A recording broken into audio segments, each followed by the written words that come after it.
Welcome to Make UK's next webinar on preparing for Brexit, people migration. I'm Alice Chanter, Employment and Skills Policy Advisor, and today we'll be covering professional qualifications.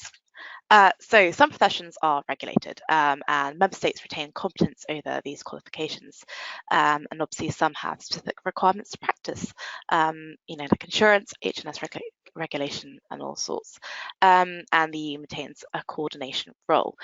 So obviously these regular professions allows your qualifications that you got in the UK or elsewhere to be recognised in the EU, and everything stays the same. But please note, not all these regulated professions are recognised. Examples include accountancy, audit, legal and medical. So roughly, if you are qualified in any of these areas, you should still be recognised in the EU at their level. And as we said, not all of them. So some specific activities can still be regulated at member state level, and many of these are in engineering, so do take care. And I'll go on in a minute about how you can check.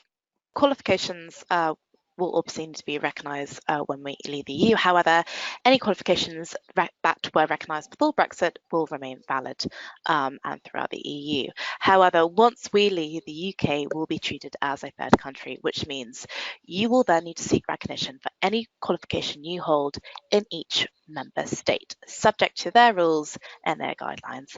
And unfortunately, you will have to pay for this work as well. So this little screenshot of this website is a handy tool to find out whether your sort of area of work is a regulated profession. As we covered on a previous slide, some professions are regulated and you needn't worry, but obviously some are not.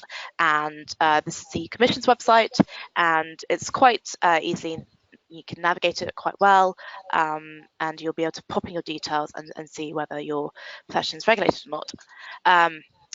If it's not, you will then need to check your qualification with each national authority, subject to member state. So whichever country you're travelling to, you will then need to check your qualifications are recognised in that country. And unfortunately, they will not be after we leave the EU. So here are some links which you can click on to see what they recognise. So UK NARIC is our preferred site.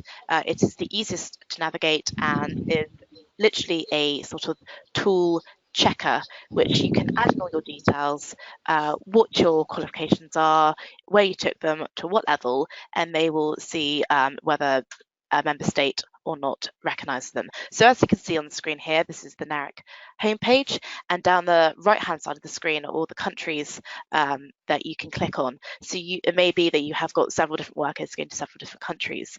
That would mean you then have to go through each worker for each specific country that they will be travelling to.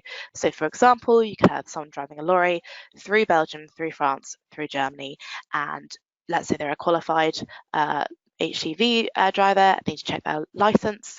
You will have to do that for each country they'll be driving in, and please do prepare for some time to do this, because obviously it will take a long time.